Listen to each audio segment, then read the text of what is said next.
Una vida destrozada. No sé cuándo vas a leer esto, pero puedo decirte cuándo empezó. Estaba dando un paseo sola por el bosque cuando la entidad vino a por mí. Fue más allá de un borrón. Era, a falta de un término mejor, ausencia de sentido. Donde se escondía, no había árboles, donde se acercaba sigilosamente, no había hierba, por el arco que saltaba hacia mí, no había brisa de movimiento. No había aire en absoluto. Cuando golpeó, sentí la clara sensación de unas garras que me perforaban en algún lugar invisible, en algún lugar que nunca había sentido antes. Mis manos, brazos, piernas y torso parecían estar bien y no sangraba, pero sabía que me había herido de alguna manera. Mientras corría temerosa de vuelta a casa, me di cuenta de que era menos. Estaba vagamente cansado y a veces me costaba concentrarme. La solución en esa primera etapa fue fácil, una gran taza de café me ayudó a sentirme normal de nuevo.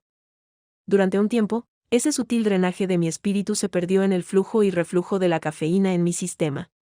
Podría decirse que mi vida comenzó esa semana, en realidad, porque fue entonces cuando conocí a Mar. Ella y yo nos llevamos muy bien, aunque, para ser sincero, estoy bastante seguro de que me enamoré de ella por teléfono antes incluso de conocernos. Fue casi como si las fuertes emociones de esa primera semana hicieran que la entidad se defendiera, seguía conmigo, aferrada a alguna parte invisible de mi ser. Los primeros incidentes fueron menores y apenas me preocuparon. Una mañana, el color del coche de un vecino cambió de azul oscuro a negro, y me quedé mirándolo antes de sacudir la cabeza y restarle importancia a la diferencia.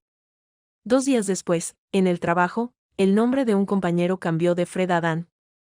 Pregunté con cuidado, pero todo el mundo decía que siempre se había llamado Dan. Pensé que me había equivocado. Luego, por ridículo que parezca, estaba orinando en el baño de mi casa cuando de repente me encontré en una calle cualquiera. Todavía estaba en pijama, con los pantalones bajados y orinando, pero ahora a la vista de una docena de personas en una parada de autobús. Horrorizado, me subí la ropa y corrí antes de que alguien llamara a la policía. Conseguí llegar a casa, pero la experiencia me obligó a admitir que todavía estaba en peligro. La entidad me estaba haciendo algo, y yo no entendía cómo defenderme. Mar apareció esa noche, pero tenía su propia llave. Oye, le pregunté con confusión. ¿Cómo has conseguido una llave? Ella se limitó a reírse. Eres muy guapa. ¿Seguro que estás de acuerdo con esto? Abrió una puerta y entró en una habitación llena de cajas. Sé que vivir juntos es un gran paso, especialmente cuando solo llevamos 3 meses saliendo. ¿Vivir juntos? Literalmente la había conocido la semana anterior. La cosa era que mi madre siempre me había llamado una galleta inteligente por una razón. Sabía cuándo cerrar la boca. En lugar de montar una escena, le dije que todo estaba bien, y luego me fui directamente a mi habitación y empecé a investigar. Mis cosas estaban tal y como las había dejado, sin señal alguna de que hubiera pasado 3 meses sin que las hubiera habitado, pero encontré algo fuera de lo normal, la fecha. Me estremecí de rabia al procesar la verdad. La entidad se había comido 3 meses de mi vida. ¿A qué demonios me enfrentaba? ¿Qué clase de criatura podía consumir pedazos del alma de uno de esa manera? Me había perdido la parte más emocionante de una nueva relación, y nunca entendería las historias compartidas o las bromas de ese periodo. Me habían arrebatado algo absurdamente valioso, y estaba furiosa.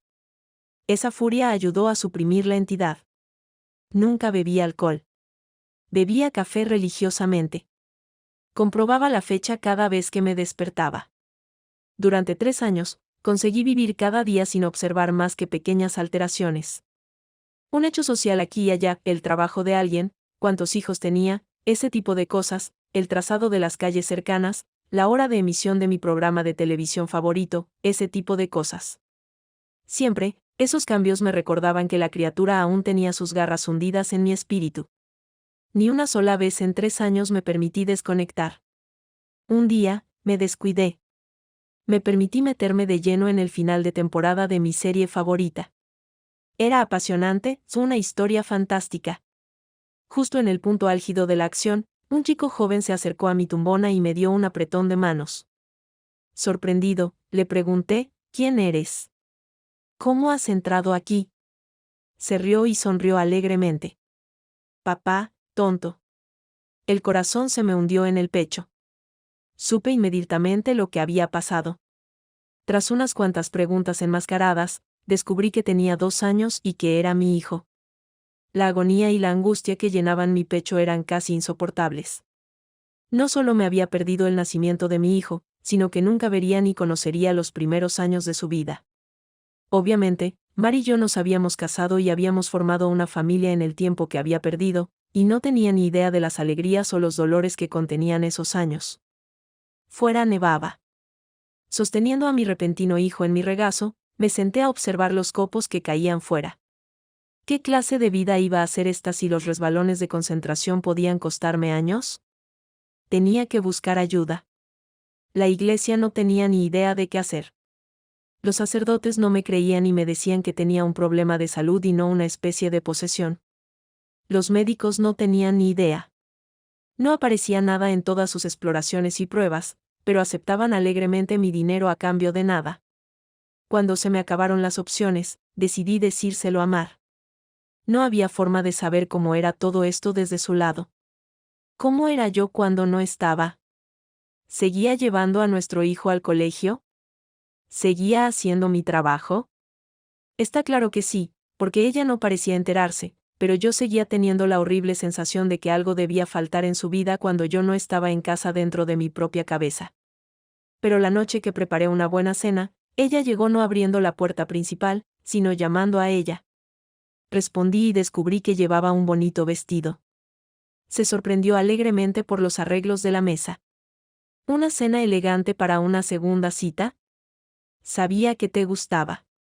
Gracias a Dios, sabía cuándo mantener la boca cerrada. Si hubiera hablado de estar casado y tener un hijo, ella habría huido a las colinas. En lugar de eso, cogí su abrigo y me senté para nuestra segunda cita. A través de preguntas cuidadosamente elaboradas, logré deducir la verdad. Esta era realmente nuestra segunda cita. Ella vio alivio y felicidad en mí, pero lo interpretó como nerviosismo por la cita. Estaba emocionada por darme cuenta de que la entidad no se estaba comiendo necesariamente porciones enteras de mi vida. Los síntomas, tal y como empezaba a entenderlos, eran más bien las consecuencias de un alma destrozada. La criatura me había herido, me había roto en pedazos. Tal vez tuviera que vivir mi vida fuera de orden, pero al menos conseguiría vivirla de verdad. Y así fue durante algunos años, desde mi perspectiva. Mientras que los cambios menores en la política o la geografía ocurrían a diario, los cambios importantes en mi ubicación mental solo ocurrían cada 2 meses. Cuando me encontraba en un nuevo lugar y momento de mi vida, me callaba y escuchaba, asegurándome de conocer el terreno antes de hacer nada para no cometer errores. En el salto más lejano hasta ahora, conocí a mi nieto de 6 años y le pregunté qué quería hacer de mayor. Dijo, escritor. Le dije que era una buena idea. Luego, volví a estar en el segundo mes de mi relación con Mar, y tuve la mejor noche con ella en el paseo del río.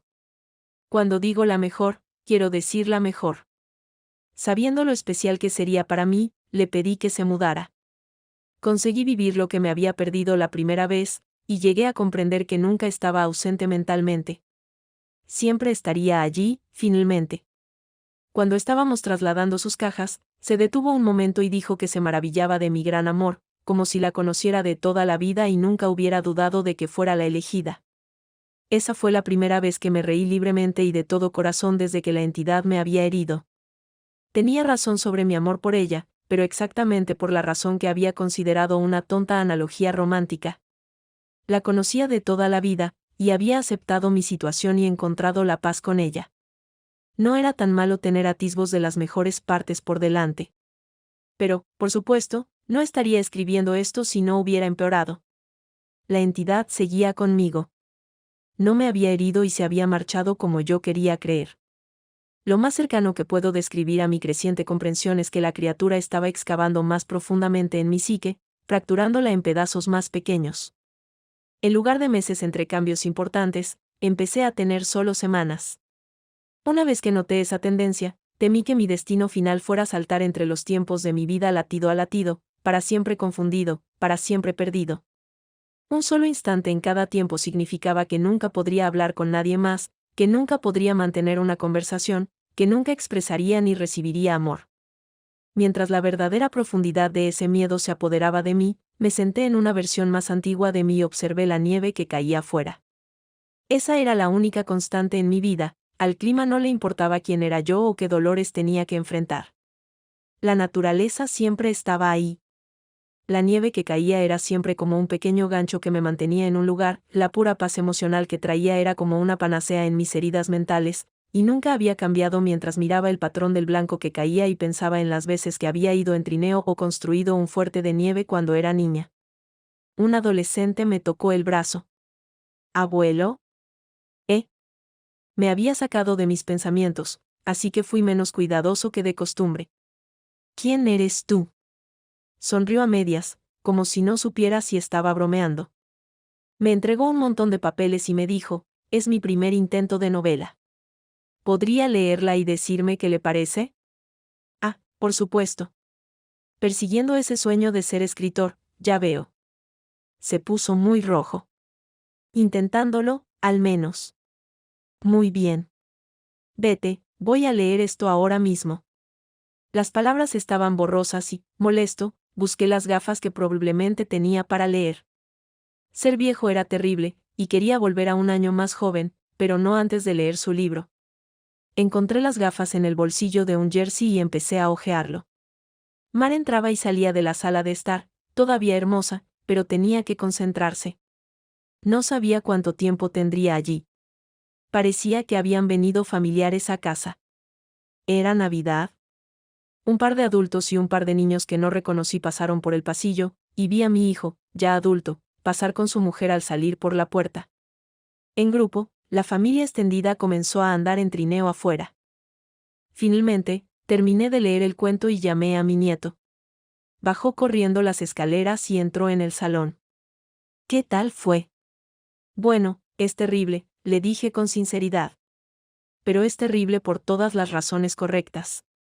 Todavía eres un joven, así que tus personajes se comportan como jóvenes, pero la estructura de la historia en sí es muy sólida. Hice una pausa. No esperaba que se convirtiera en una historia de terror. Asintió. Es un reflejo de los tiempos que corren.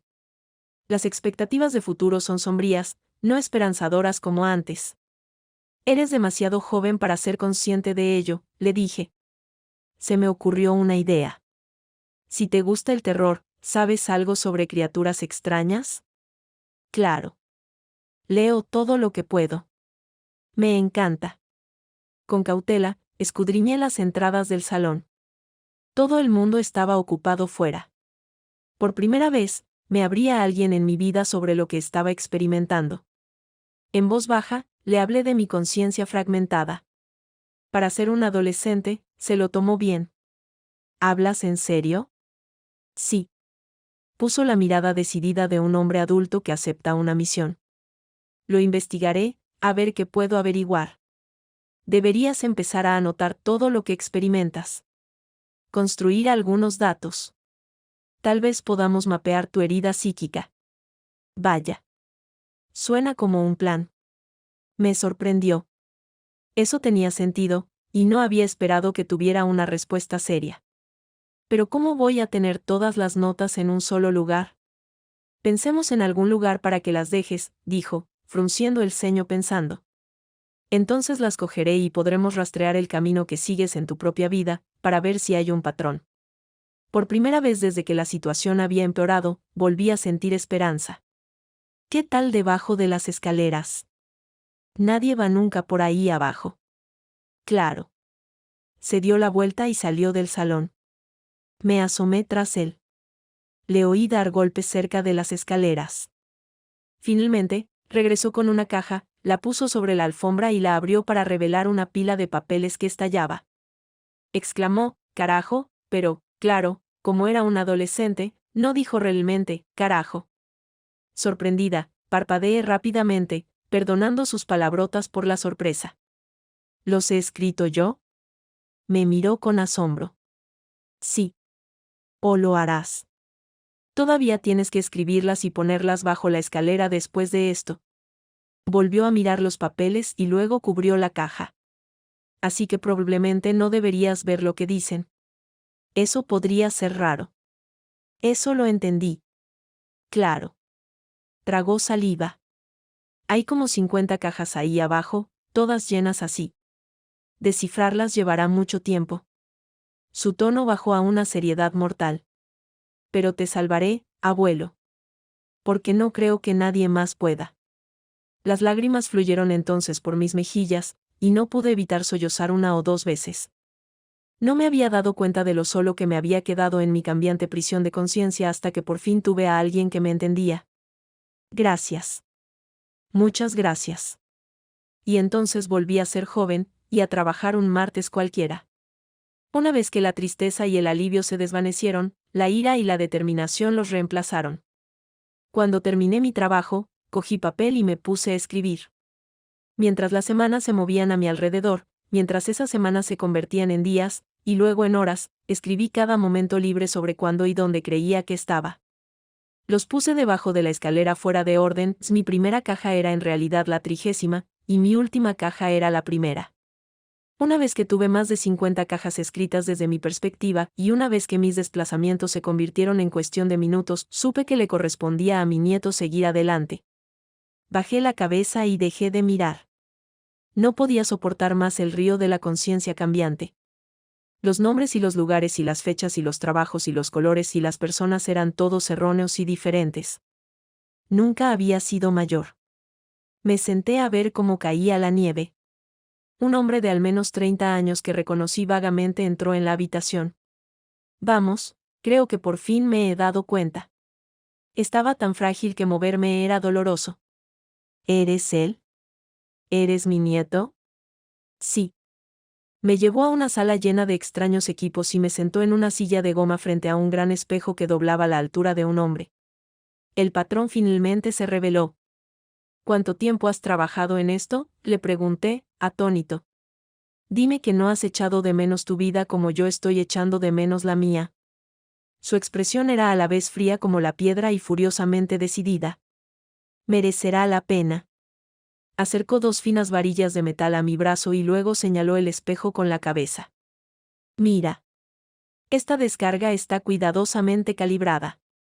La descarga eléctrica de su dispositivo fue sorprendente, pero no dolorosa.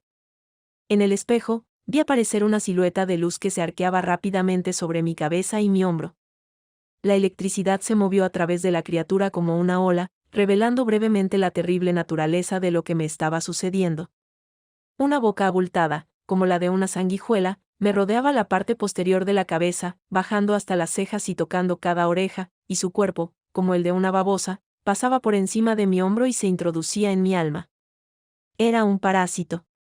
Y se alimentaba de mi mente. Mi nieto, ya adulto, me tomó de la mano mientras yo asimilaba el horror. Después de un momento, preguntó, «¿Quitarlo va a doler mucho? ¿Estás dispuesta a hacerlo?» Temerosa, pregunté, ¿está Mar aquí? Su rostro se suavizó. No. No desde hace unos años. Por su reacción me di cuenta de lo que había pasado, pero no quería que fuera verdad. ¿Cómo? Tenemos esta conversación muchas veces, respondió. ¿Seguro que quieres saberlo? Nunca te hace sentir mejor. Las lágrimas se agolparon en mis ojos. Entonces no me importa si me duele, o si me muero. No quiero quedarme en un momento en el que ella no esté viva. Hizo un ruido simpático de comprensión y luego volvió a sus máquinas para enganchar varios cables, diodos y otros trozos de tecnología a mis extremidades y mi frente. Mientras lo hacía, habló. He trabajado durante 2 décadas para averiguar esto, y he tenido mucha ayuda de otros investigadores de lo oculto. Este parásito no existe técnicamente en nuestro plano. Es uno de los engendros menores de Beta, y se alimenta del plexo de la mente, el alma y la conciencia / realidad cuántica. Cuando los detalles como los nombres y los colores de los objetos cambiaban, no te estabas volviendo loco. La red de tu existencia simplemente estaba perdiendo hebras a medida que la criatura se abría camino a través de ti. No lo entendí del todo.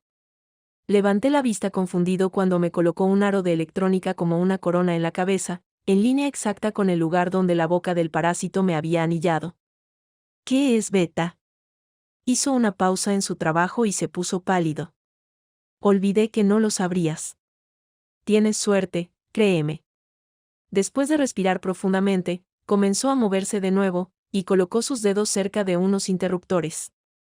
¿Listo? Esto está cuidadosamente ajustado para que tu sistema nervioso sea extremadamente poco apetecible para el parásito, pero es básicamente una terapia de electrochoque. Todavía podía ver la sonrisa de Mar. A pesar de que estaba muerta, acababa de estar con ella hace unos momentos. Hazlo. El clic de un interruptor resonó en mis oídos, y casi me reí de lo suave que era la electricidad. No parecía nada, al menos al principio. Entonces, vi que el espejo temblaba, y que mi cuerpo dentro de esa imagen se convulsionaba. Oh. No. Sí que dolía. Nada había sido más doloroso. Era tan insoportable que mi mente no había sido capaz de procesarlo inmediatamente. Mientras mi visión temblaba y el fuego ardía en cada nervio de mi cuerpo, pude ver la silueta luminosa y temblorosa del parásito sobre mi cabeza mientras se retorcía en una agonía igual a la mía. Tenía garras-6 extremidades de lagarto con garras debajo de su cuerpo de sanguijuela y me cortaba en un intento de mantenerse aferrado. La electricidad hizo que mis recuerdos se encendieran. La sonrisa de Mar era la principal, iluminada frente a un cálido fuego mientras la nieve caía por la ventana detrás de ella. Los bordes de ese recuerdo empezaron a iluminarse y me di cuenta de que mi vida era un tramo continuo de experiencia, solo la conciencia de ella había sido fragmentada por ese mal que se cebaba en mi espalda. Nunca había conseguido estar allí para el nacimiento de mi hijo. Había saltado alrededor de él una docena de veces, pero nunca lo había vivido realmente. Por primera vez, pude tomar la mano de Mar y estar ahí para ella. No. No. Ese momento había pasado a sostener su mano mientras yacía en una cama de hospital por una razón muy diferente. No es esto. Dios, ¿por qué? Fue tan despiadado hacerme recordar esto. Rompí a llorar mientras las enfermeras entraban corriendo en la habitación. No quería saberlo. No quería experimentarlo. Había visto todas las partes buenas, pero no había querido la peor parte, el inevitable final al que todos se enfrentarían algún día. No valía la pena. Estaba contaminado. Toda esa alegría se devolvió 10.000 veces en forma de dolor. El fuego en mi cuerpo y en mi cerebro se convirtió en una tortura blanca y grité. Mi grito se convirtió en un grito de sorpresa cuando las máquinas, la electricidad y las sillas se desvanecieron. La nieve ya no caía alrededor de mi vida, estaba en el bosque en un brillante día de verano. ¡Oh, Dios! Me giré para ver a la criatura que se acercaba a mí. Era la misma ausencia de sentido, el mismo vacío de realidad. Avanzó sigilosamente, como antes, pero esta vez hiceó y se apartó. Me quedé de pie, asombrada de ser joven de nuevo y de haberme liberado del parásito. Mi nieto lo había conseguido. Me había convertido en una comida poco apetitosa, así que el depredador de la mente y el alma se había marchado en busca de otro tentempié. Volví a casa aturdida. Y mientras estaba sentada procesando todo lo que había pasado, sonó el teléfono. Lo miré con asombro y tristeza. Sabía quién era. Era Marjorie, que llamaba por primera vez por alguna razón trivial que admitiría 30 años después que era inventada solo para hablar conmigo. Pero todo lo que podía ver era a ella tumbada en esa cama de hospital muriendo. Iba a terminar con un dolor y una soledad indescriptibles. Me convertiría en un anciano, abandonado a su suerte en una casa vacía, con su alma gemela desaparecida mucho antes que él. Al final de todo, lo único que me quedaría, sentarme a ver cómo cae la nieve. Pero ahora, gracias a mi nieto, también tendría mis recuerdos. Sería un viaje salvaje, sin importar cómo terminara. En un impulso repentino, cogí el teléfono. Con una sonrisa, pregunté, «Oye, ¿quién es?». Aunque ya lo sabía.